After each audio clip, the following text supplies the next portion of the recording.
Hey guys, welcome back to the Comics Couch here with Doc. And I wanted to talk to you tonight about this interesting issue of The Phantom Stranger, issue number 21 from 1972.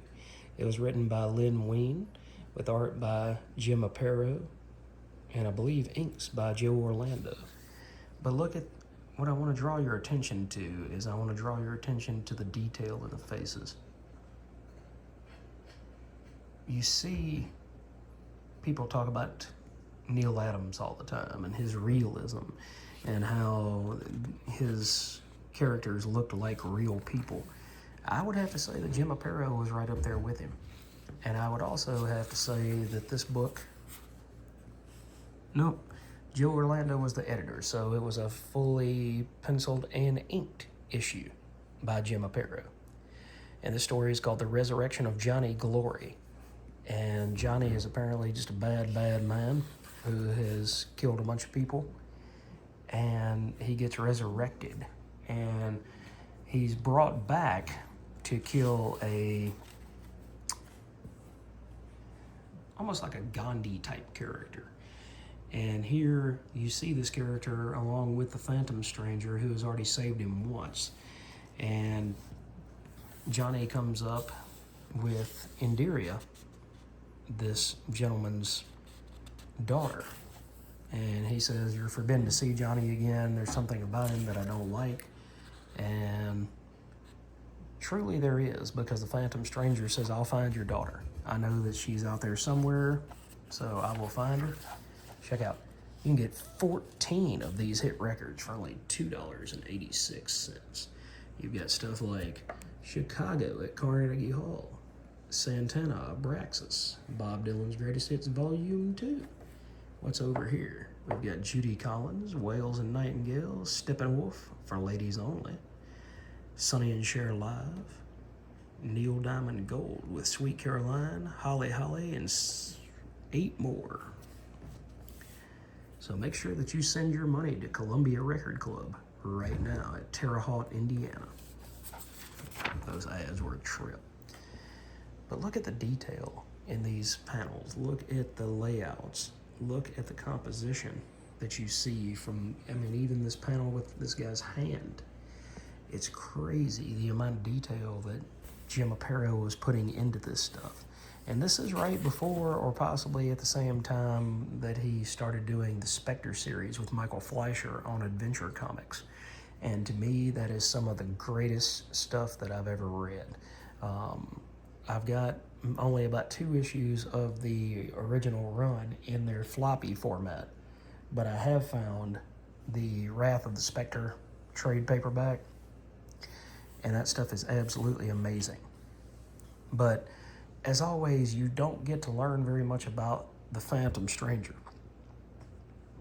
They finally said, I believe, in the Secret Origins book in 1985, that he was supposed to be Judas Iscariot.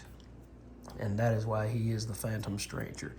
And he is trying to atone for his betrayal of Jesus Christ. And in the process, just like the Spectre, he meets all of these interesting characters. He goes through all of these trials and tribulations that test not only who he is, but his moral code and who he's trying to become and how he's trying to rebuild himself into a different person. He realizes his faults and his failures.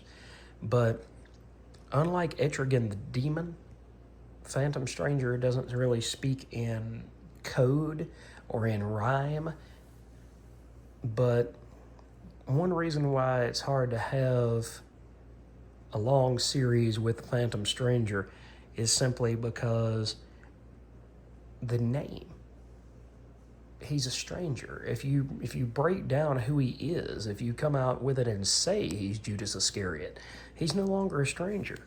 Instead, you get these preconceived notions about exactly who he is based on your reading of the Bible, your understanding of Christianity, your understanding of religion at all. You come to understand, wait a minute, Judas Iscariot killed Christ, or at least played a massive role in this part of this story. And so according to the Bible, he can never be redeemed.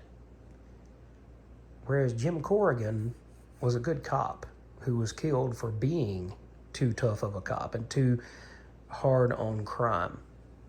Judas Iscariot can never wash away his sin with humankind, with mankind.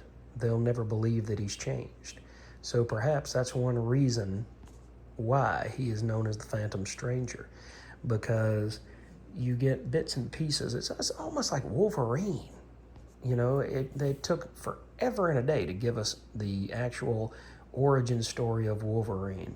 And now that we have it, I don't know that it really added anything to the picture. So if we were to know exactly who the stranger was and what his motivations were, that would make him a less interesting character, in my opinion. So, but if you've never checked out any of these old DC books like this, even if you get it and it's a little bit beat up, they have these great stories.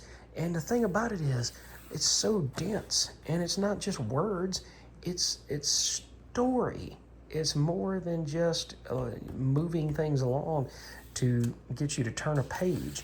Instead, it brings out, you know,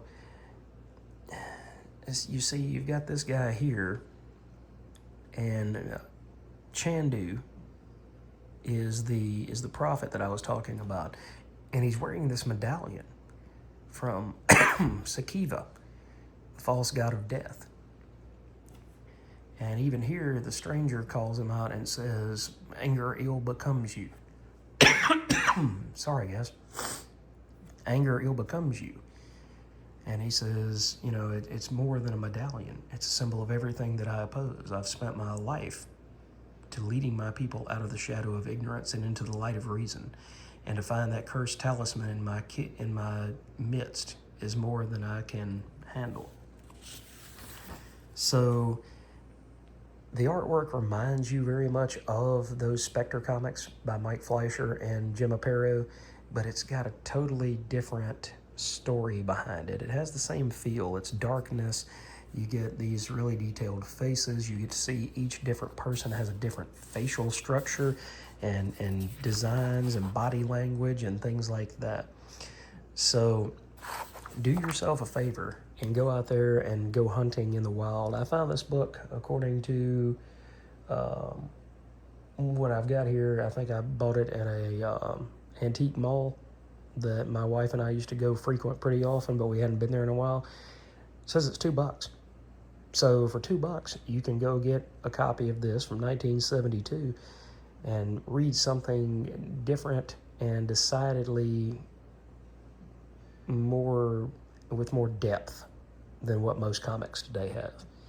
So I hope you guys enjoyed this discussion about the Phantom Stranger as a character, about this series, and how you can go out there and find cheap books in the wild. Thanks, guys, and we'll catch you next time.